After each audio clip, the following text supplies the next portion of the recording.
बिस्मिल्लाहिर्रहमानिर्रहीम, अस्सलाम वालेकुम friends, welcome to another vlog of the solar blueprint. आज के व्लॉग में हम आपको बताने जा रहे हैं कि नेट मीटरिंग की नई पॉलिसी गवर्नमेंट ने लॉन्च कर दी है।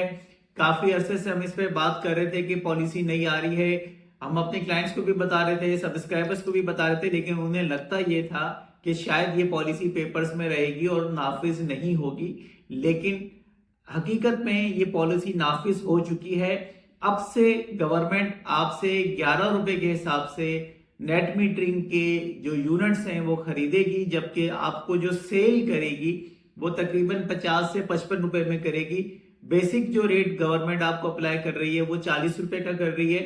उस पर टैक्सेस वगैरह डाल के आपको 50 से 55 रुपए का यूनिट अब मिला करेगा। तो इसका मतलब सीधा सीधा सा ये कि आज से पहले जब आप अपनी नेट मीटरिंग दे के रात में अपने यूनिट एडजस्ट करवा के आप जीरो पे इंजॉयमेंट कर रहे थे इतने सालों से, अब वो इंजॉयमेंट जो है वो बिल्कुल खत्म हो चुकी है। इसमें दो तरह की पॉलिसीज हैं, एक ओल्ड यूजर्स हैं, एक न्यू यूजर्स हैं। तो न्यू यूजर्स जो है वो अगर 1000 यूनिट एक्सपोर्ट करते हैं तो वो कर रहे होंगे 11 रुपए के हिसाब से, तो उनके बिल में जो एडजस्टमेंट आएगी वो आएगी सिर्फ और सिर्फ 11,000 रुपए की। और जो पुराने यूजर्स हैं जिनको हमने दिसंबर 2025 तक क्लोज कर लिया था या जिनके केस हमने अप्रूव करवा लिए थे, उन क्लाइंट्स से जो यूनिट परचेज किया जाएगा वो या तो 26 रुपए के हिसाब से किया जाएगा या 27 रुपए के हिसाब से किया जाएगा। तो उनके 1000 यूनिट्स के एक्सपोर्ट के ऊपर जो उनके बिल के अंदर फर्क पड़ेगा वो 27,000 रुपए के आसपास होगा या 26,000 होगा। देखिए, ये वो बर्डन है जो आप पर अब दोबारा से पड़ने जा रहा है, क्योंकि गवर्नमेंट चाहती है कि आप लोग किसी भी तरह से फ्री जिंदगी ना गुजारें और वो टैक्सेस वगैरह उनको देते रहें। तो इस वक्त रेवेन्यू इंक्रीज करने की गवर्नमेंट की ये जो कोशिश है, मुस्तकबिल में ये और ज्यादा खतरनाक साबित होगी, जिसका सबसे बड़ा रीजन ये है कि इस वक्त आप सस्ती बिजली जो है वो आप नेट मीटरिंग के थ्रू ले रहे हैं, लेकिन जब ये जो यूजर्स हैं जब बैटरी लगा के सिस्टम से आउट हो जाएंगे तो आप परमानेंटली अपना जो क्लाइंट है वो खत्म कर देंगे। इस वक्त दो तरीके से गवर्नमेंट जो है वो बिलिंग जो है वो इनडायरेक्टली ले रही है। एक तो उन्होंने रेट कम कर दिए, दूसरा उन्होंने फिक्स चार्जेस जो है वो भी बढ़ा दिए। अब फिक्स चार्जेस पहले जो थे गवर्नमेंट के वो थे सिर्फ 1000 रुपए पर क्लाइंट डोमेस्टिक लेवल पे। अब वो चार्जेस भी इंक्रीज कर दिए गए हैं, हो सकता है 1000 और बढ़ा दिए जाए या 500 रुपए। तो एक तरह से गुंडागर्दी जो है वो गवर्नमेंट की तरफ से चल रही है कि वो आपसे हर तरीके से किसी ना किसी तरीके से जो है वो आपसे पैसे वसूल करती रहे।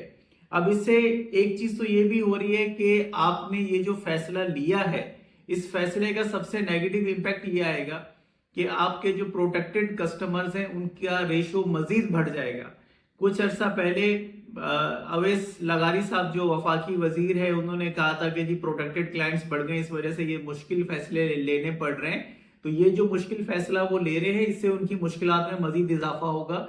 उसका सबसे बड़ा रीजन ये है कि लिथियम बैटरी की जो लाइफ है अप्रोक्सीमेटली वो है आपकी 16 साल। तो अगर क्लाइंट किसी भी तरह से प्लस माइनस करके अपने बजट को बैटरीज लगा लेता है और वो डीसी इन्वर्टर्स अप्लायंसेस ले लेता है परेशान होके, तो वो तो आपकी रेंज से आउट हो जाएगा। और वो 16 साल के लिए अगर सिस्टम से निकल जाता है तो आप बिजली बेचेंगे किसको?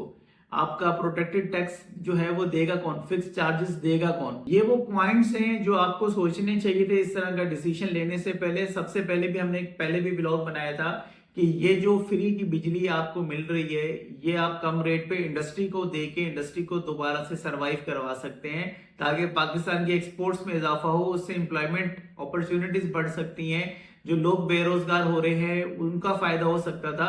लेकिन अब आपकी ये जो पॉलिसी है ये मजीद डिजास्टर्स की तरफ जाएगी। लोग जो है वो धड़ाधड़ हाइब्रिड इन्वर्टर्स और बैटरीज की तरफ कन्वर्ट हो जाएंगे। अब हम आपको एक छोटा सा कैलकुलेशन देते हैं कि अगर आप 4 बैटरीज लगाते हैं, हम अज्यूम ये करते हैं कि मिडिल क्लास फैमिली जो है वो रात में अप्रोक्सीमेटली आपका यूज कर रही है, समझ लेंगे 500 यूनिट जो है वो यूज कर रही है। और 500 यूनिट के ऊपर अगर हम उसकी बिलिंग की डिटेल्स निकालते हैं तो ऑन एन एवरेज आपके 4 लिथियम बैटरीज अगर आप इंस्टॉल करते हैं तो वो अप्रोक्सीमेटली 540 यूनिट आपको देते हैं एक महीने के अंदर। और इन 540 यूनिट की अगर हम पैसे लगाएं जो के इलेक्ट्रिक या ग्रिड हमें दे रहा है या जो हेस्को दे रहा है या जो आईपीपीस दे रही हैं, वो हमें से तकरीबन जो है वो 26,000 रुपए का हमारा ये खर्चा बनता है रात का। तो अगर आप 4 बैटरीज लगा लेते हैं, उसकी इस वक्त मिनिमम कॉस्ट की जो बैटरी है वो LD51 है सोलेक्स की, और इसकी 4 बैटरीज की टोटल कॉस्ट जो है वो 6,72,000 रुपये बनते हैं। अगर क्लाइंट अपने बजट को प्लस माइनस करके ये लगाने में कामयाब हो जाता है तो 2 साल में उसको ये इन्वेस्टमेंट जो है उसकी रिटर्न होके मिलती है। इस बीच में लोड शेडिंग है, बारिशें हैं, किसी भी किस्म का डिजास्टर है, उसको कोई भी प्रॉब्लम फेस नहीं करना पड़ता। उसके पास अनइंटरप्टेड जो है वो बिजली की सप्लाई मौजूद रहती है, क्योंकि इस वक्त मार्केट में IP65 इन्वर्टर्स हैं जिनकी लाइफ जो है वो 10 ईयर प्लस है, और आसानी से वो इस बहरान के अंदर जो है वो कस्टमर्स का साथ दे सकती है। तो ओवरऑल अगर हम बात करें नेट मीटरिंग को जो रिवाइव दोबारा से किया गया है नई पॉलिसी के साथ, इससे जो है ओवरऑल इम्पैक्ट जो है वो गवर्नमेंट के ऊपर नेगेटिव जरूर आएगा। क्लाइंट्स जो हैं जो पहले भी सिस्टम में अपनी इन्वेस्टमेंट करके निकलने चाहते थे वो अब मजीद कोशिश करेंगे कि सिस्टम से आउट हो सके। तो आई होप कि आज का व्लॉग आप लोगों को पसंद आया होगा। इस हवाले से अगर आप कमेंट सेक्शन में कुछ अपडेशन करना चाहते हैं तो जरूर कर सकते हैं। हमारी कोशिश होगी कि कोई न्यू पॉलिसी आती है या कोई ऐसी चीजें जो हमें आपको बताना जरूरी समझेंगे तो इंशाल्लाह हम उस पर दोबारा भी व्लॉग्स बनाते रहेंगे।